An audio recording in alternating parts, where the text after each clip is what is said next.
it's Mary. I hope that you are doing well. Thank you so much for joining me here today, where we are here to talk about the fourth book in the Ranger's Apprentice, the Royal Ranger series, The Missing Prince by John Flanagan. The story opens as King Duncan of Underland receives a visit from King Philippe of Gallica and his brother Prince Louis.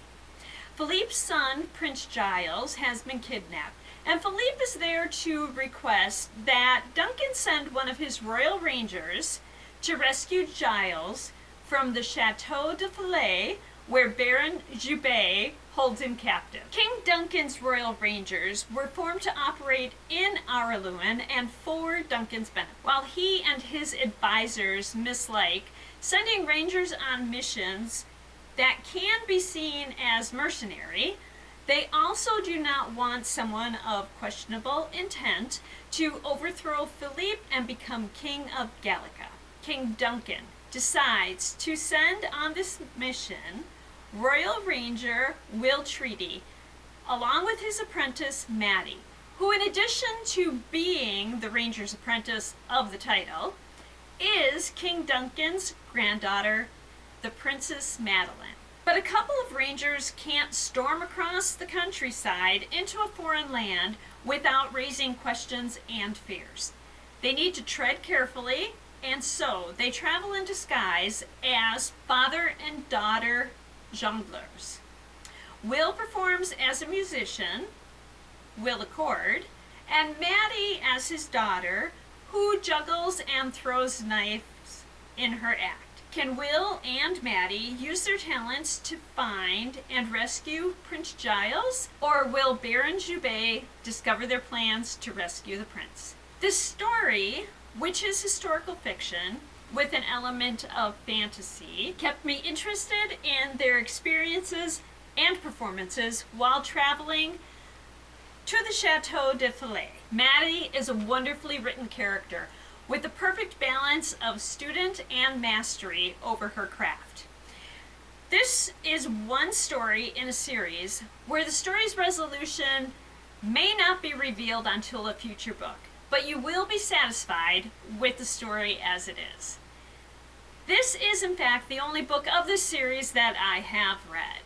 I would not have read it if I hadn't pulled it out of the to-be-read jar, so I'm quite happy that I'm using the jar to select my books. This series is intended for the younger ages of YA, so the 10 to 13-year-old age group. What are some other titles to read for a similar experience? This time I'm going to suggest books of a similar type for different age groups. And we'll start with one book for this age group. For the 9 to 12-year-old age group, I'm suggesting the Underland Chronicles, which begins with Gregor the Overlander. It's written by Suzanne Collins. When Gregor's baby sister Boots falls through the grate in the laundry room of their apartment building, Gregor follows her through to save her. They enter the Underland and learn that the Underland is where their missing father is, and Gregor is the Overlander of the prophecy. It's a fantasy series of 5 books, of which Gregor the Overlander is the first. Characters in this series include talking rats, cockroaches that help take care of Boots, and bats that fly with their human counterparts riding them. As you move from one book in the series to the next, there are more challenges for Gregor, and the entire family gets involved in the quest to save the Underland. For 13 and older group is The Sword in the Stars by Amy Rose Capetta. And this is the second book in the Once and Future series, which is a YA fantasy series. Ari, along with the cranky wizard Merlin and their friends, must travel back in time to steal the Holy Grail. While doing this, they must be certain that they do nothing to skew the timeline, which would affect the course of history.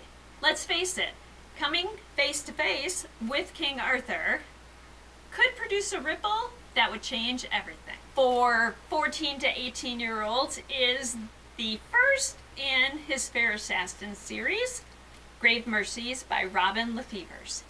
17-year-old Ismay escapes an arranged marriage and finds sanctuary with the Sisters of the Convent of Saint Mortaine. She learns here that she has dangerous gifts and a violent destiny. Her assignment takes her to the court of Brittany, where she must pose as a mistress to a mysterious man.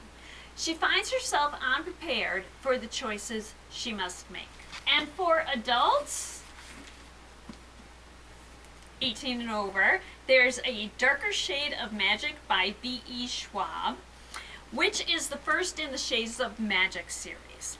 Kel is one of the last travelers, magicians with the ability to travel between parallel universes connected by a magical city. There is Grey London, Red London, White London, and there once was Black London. Kel is the Red Traveler, ambassador of the Empire, but Kel is also a smuggler. It's a defiant hobby with dangerous consequences. Now, perilous magic is afoot, and treachery lurks at every turn. To save all of the worlds, they'll need to stay alive. And there you have it.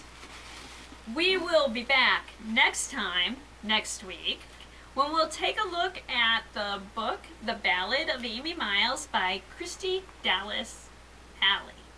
I've started it, and it's not like I've expected at all, but it is really good.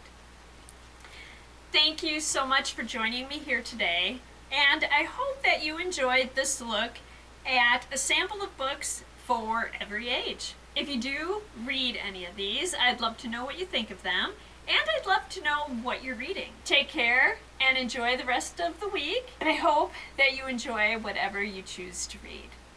And thank you.